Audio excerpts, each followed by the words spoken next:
7 లక్షల మంది పాండవులు, 11 లక్షల మంది కౌరవులు. ఎవరు నెగ్గారో మీకు అందరికీ తెలుసు.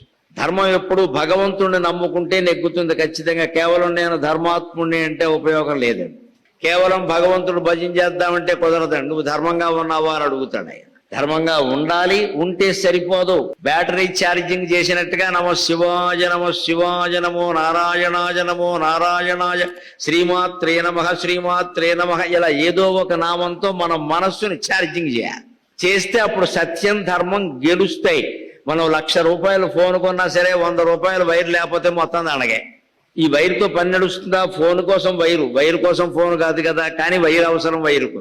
అంచేది మనం ఎంత సత్యాన్నే మాట్లాడినా, ఎంత ధర్మంగా ఉన్నా, అవతల అసత్యం అధర్మం గెలవకుండా ఉండాలంటే మనం నిరంతరం సీతారామచంద్రమూర్తిని మనస్సులో ధ్యానిస్తూ ఉండాలి.